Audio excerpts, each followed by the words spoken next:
Hello friends, welcome to Bright Fact. दोस्तों, आज हम जिस टॉपिक को स्टडी करेंगे वो है बेरिंग।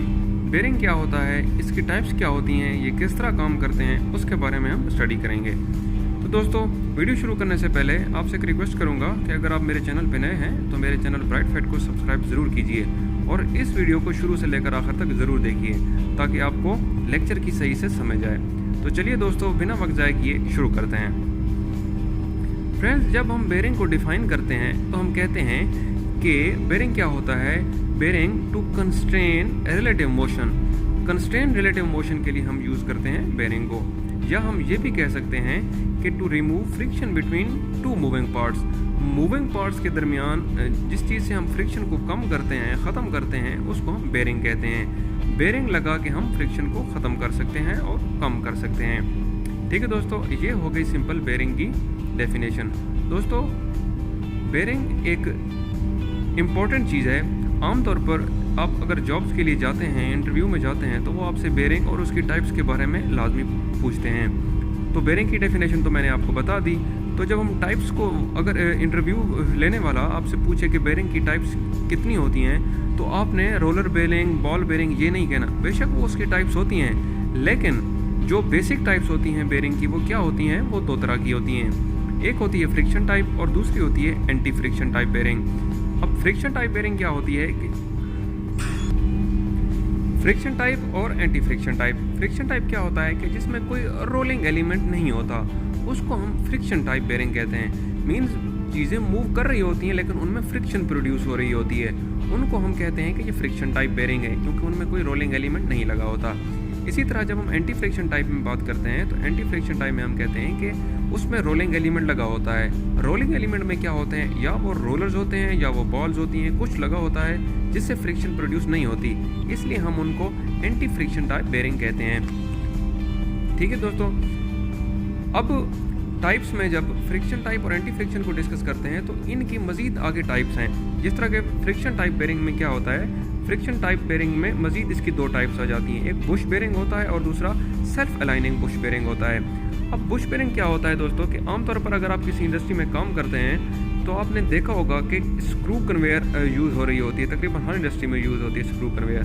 तो स्क्रू कन्वेयर के जो स्क्रू कन्वेयर में जहाँ पे एक गियर बॉक्स लगा, मोटर लगी होती है, मोटर के साथ गियर बॉक्स, और उसके नॉन ड्राइव साइड पे क्या होता है कि बुश बेरिंग लगे होते हैं। या हम ये भी कह सकते हैं कि अगर आपने चेन बकेट एलिवेटर देखा हो तो उसमें भी ये बुश बेरिंग का यूज़ होता है, क्योंकि उनमें फ्रिक्शन प्रोड्यूस हो रही होती है।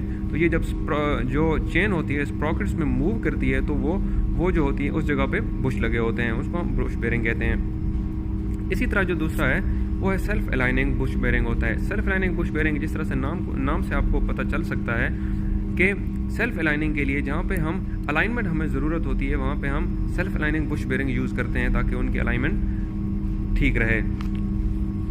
ठीक है दोस्तों, इसी तरह एंटी फ्रिक्शन टाइप में जब हम बात करते हैं, मैंने बताया कि रोलिंग एलिमेंट मौजूद होते हैं जिसको फ्रिक्शन को कम करते हैं। अब इनकी मज़ीद दो टाइप्स हैं।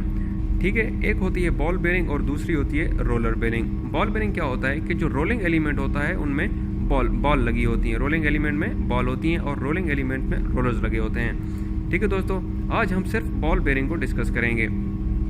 दोस्तों, जब हम बॉल बेरिंग को डिस्कस करते हैं तो हम कहते हैं कि एक तो बेरिंग में जो रोलिंग कॉन्टैक्ट होता है वो बॉल्स होती हैं, और दूसरा क्या होता है, यूज टू बियर और हैंडल रेडियल और थ्रस्ट लोड। रेडियल और थ्रस्ट लोड को बेयर करने के लिए ये बॉल बेरिंग हम या बॉल यूज़ करते हैं। और ये भी मेन इसके बारे में पूछा जाता है कि जहाँ पे ज़्यादा आरपीएम हमें ज़रूरत हो और स्मॉल लोड हो, यानी कि लोड कम हो और आरपीएम ज़्यादा हो, तो वहाँ पे भी हम बॉल बेरिंग यूज़ करते हैं। और रोलर बेरिंग में ये कहा जाता है कि जब हमारे पास स्पीड कम हो और लोड ज़्यादा हो तब हम रोलर बेरिंग यूज़ करते हैं। इसी तरह बॉल बेरिंग की आगे से 4 से 5 टाइप हैं, वो हम डिस्कस करते हैं। देखें दोस्तों, जब हम बॉल बेरिंग की टाइप्स को डिस्कस करते हैं तो हम कहते हैं कि पहली टाइप जो होती है single row deep groove ball bearing होता है। अब single row deep groove ball bearing से क्या मतलब होता है कि बेरिंग के ऊपर जो एक रो होती है वो डीप ग्रूव, उनमें बॉल लगे होते हैं। डीप ग्रूव में सिंगल रो में बॉल लगे होते हैं। वो किस लिए यूज़ होते हैं? वो हाई स्पीड और रेडियल लोड के लिए यूज़ होते हैं। इसी तरह जब अब दूसरी टाइप्स को डिस्कस करते हैं, वो क्या होता है कि double row deep groove ball bearing. अब double row deep groove ball bearing से क्या मतलब कि बेरिंग में दो जो रो होती हैं और उनमें क्या होता है कि ग्रूव में बॉल्स लगी होती हैं, डीप ग्रूव बॉल्स लगी होती हैं। ये किस लिए यूज़ होता है? ये हाई स्पीड के लिए। कौन सी स्पीड? वो more speed as compare to single row deep groove ball bearing, यानी कि हाई स्पीड के लिए यूज़ करते हैं। सिंगल रो भी हाई स्पीड के लिए यूज़ करते हैं, लेकिन जो ये डबल रो वाला है ये उससे ज़्यादा speed as compare to single row produce करता है। और अगर हमारे पास आती है सेल्फ अलाइनिंग बॉल बेरिंग। आमतौर पर ये सेल्फ अलाइनिंग बॉल बेरिंग वहाँ यूज़ करते हैं कि अगर हमारे शाफ्ट में मिस अलाइनमेंट हो रही होती है तो हम ये self aligning ball bearing use करते हैं ताकि ये खुद ब खुद ही उसको अलाइनमेंट ठीक कर दे उसकी। आगे हमारे पास आ जाता है दोस्तों thrust bearing. Thrust ball bearing ये भी बॉल बेरिंग की एक टाइप है, ये जो थ्रस्ट को बियर करने के लिए इस्तेमाल होती है। और आगे हमारे पास जो इसकी आखिरी टाइप होती है वो है angular contact ball bearing. Angular contact ball bearing के बारे में कहा जाता है कि ये हाई एक्सियल और रेडियल लोड के लिए यूज़ होते हैं और ये हाई स्पीड के लिए भी यूज़ होते हैं। ठीक है दोस्तों उम्मीद करता हूँ कि आपने इस लेक्चर को सही से समझा होगा। दोस्तों मैंने कोशिश की है कि मैं अच्छे तरीके से आपको ये डिलीवर कर सकूं। उम्मीद करता हूं कि आपने बेरिंग के टॉपिक को, इस लेक्चर को सही से समझा होगा। तो अगर आपको मेरी ये वीडियो पसंद आई है तो अपने दोस्तों के साथ शेयर ज़रूर करें और मेरे चैनल ब्राइट फैक्ट को सब्सक्राइब ज़रूर करें। तो देखते रहिए ब्राइट फैक्ट।